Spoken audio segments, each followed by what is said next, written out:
सभी सुंदर साथ को कोटान कोट प्रेम प्रणाम। पिछले वीडियो में हमने श्री सनंद ग्रंथ के प्रकरण 5 की 44 तक की चौपाई का पाठ किया। आज हम आगे की चौपाइयों का पाठ करेंगे। सुंदर साथ जी, अगर आपको यह वीडियो अच्छा लगता हो तो प्लीज़ लाइक करें, कमेंट करें और जो भी सुंदर साथ आपके साथ जुड़े हुए हो उन सबको भी यह वीडियो अवश्य शेयर करें।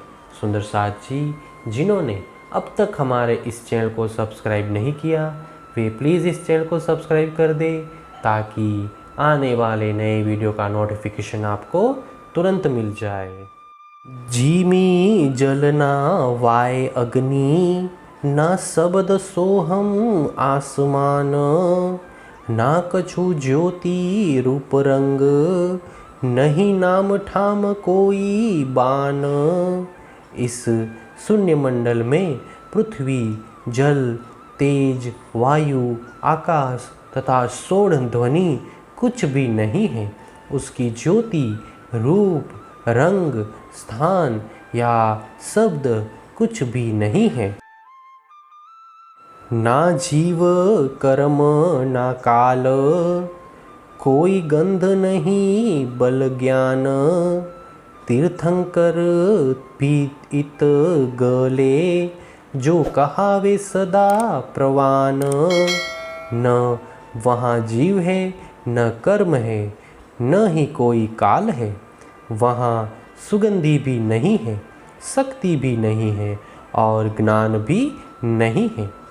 सर्वदा प्रमाणभूत कहे जाने वाले तीर्थंकर भी वहाँ विलय हो जाते हैं। बीज ब्रुख ना कमल फल, भंग ना कछु अभंग, मोहादिक एहि सुन्न, बीच स्वरूप या संग।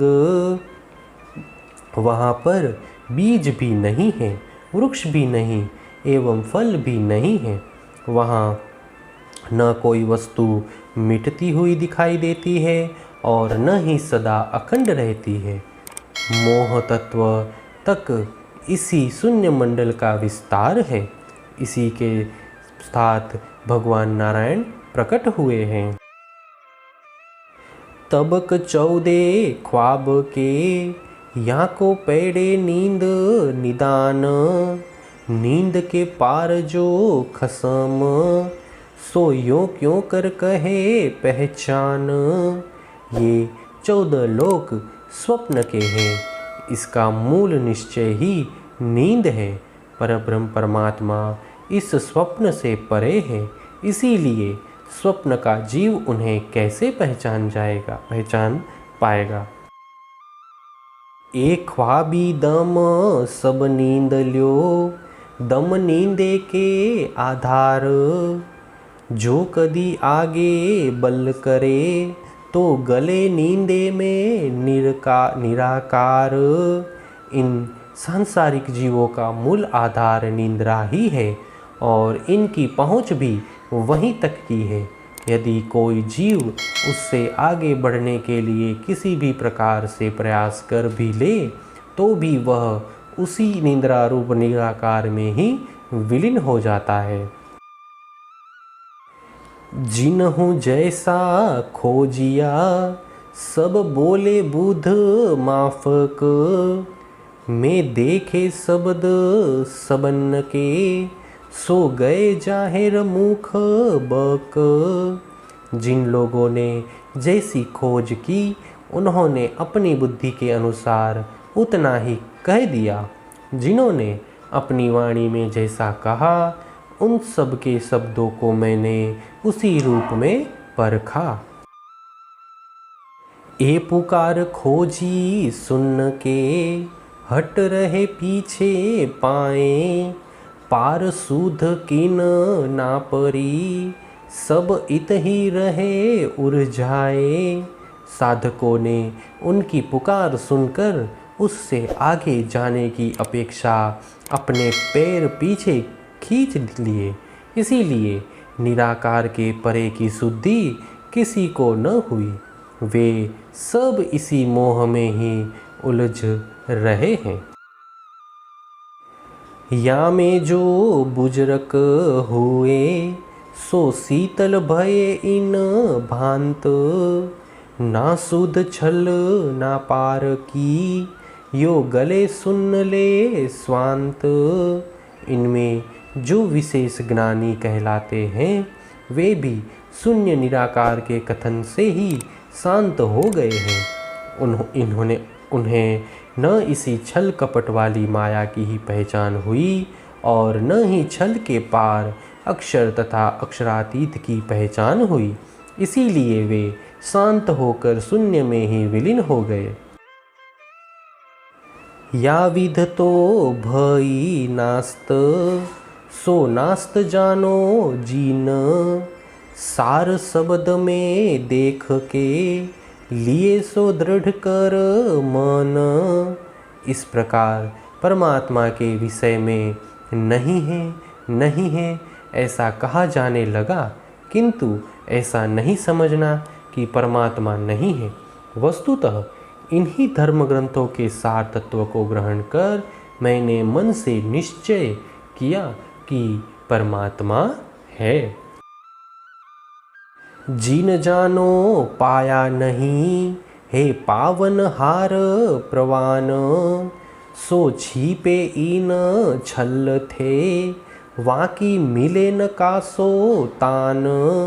ऐसा भी नहीं समझना कि परम तत्व को किसी ने प्राप्त ही नहीं किया। उस तत्व को यथार्थ रूप से पाने वाले भी इसी संसार में हैं, किंतु वे सब इस छल रूप माया से छिपकर रहते हैं। उनकी सूरतान किसी से नहीं मिलती। सो तो प्रेमी छिप रहे, वाको होए गयो सब तुच्छ। खेले पिया के प्रेम में, और भूल गए सब कुछ। परमात्मा के ऐसे प्रेमी भक्त छल प्रपंच पूर्ण विश्व की दृष्टि से छिपे रहते हैं। उनके लिए सांसारिक सभी वस्तुएं सर्वथा तुच्छ है। वे तो अपने पिया के प्रेम में निमग्न रहकर अपना सर्वस्व भूल जाते हैं। सूरत न वाकी छल में, वाही तरफ उजास। प्रेमे में मगन भये, ताए होए गयो सब नाश। ऐसे प्रेमी भक्त की सुरता संसार में न रहकर अपने प्रियतम के प्रकाश से प्रकाशित रहती है। वह तो अपने प्रियतम के प्रेम में ही विभोर रहता है। भौतिक वैभव उसके लिए कोई महत्व नहीं रखते। प्रेमी तो नहचे छिपे, उन्मुख बोल्यो न जाए। शब्द कदी जो निक से, सो ज्ञानी क्यों उर समझाए। वस्तुतः जो परमात्मा के प्रेमी हैं वे तो कहीं एकांत में छिप कर ही रहते हैं। उनके मुख से किसी भी शब्द का उच्चारण नहीं होता। यदि उनके मुख से कभी कोई शब्द निकल भी जाए तो ज्ञानी लोग उन शब्द का मर्म कैसे जान सकते हैं। शब्द जो सीधे प्रेम के, शास्त्र तो स्यापन छल। या विध कोई ना समझे, बात पड़ी है वल। प्रेम के शब्द बहुत सीधे सादे होते हैं, किंतु शास्त्रकारों और ज्ञानी जनों के शब्दों में चतुराई होती है। उस प्रकार शास्त्रों का गूढ़ रहस्य कोई समझ नहीं पाया, जिससे ब्रह्म ज्ञान के संदर्भ में उलझनें बनी रही। इसी के साथ श्री सनंद ग्रंथ के प्रकरण 5 की 58 तक की चौपाई का पाठ पूर्ण हुआ। आगे की चौपाई का पाठ हम नेक्स्ट वीडियो में करेंगे। सुंदर साथ जी, अगर आपको यह वीडियो अच्छा लगा हो तो प्लीज़ लाइक करें, कमेंट, शेयर और सब्सक्राइब अवश्य कर दें। प्रणाम जी।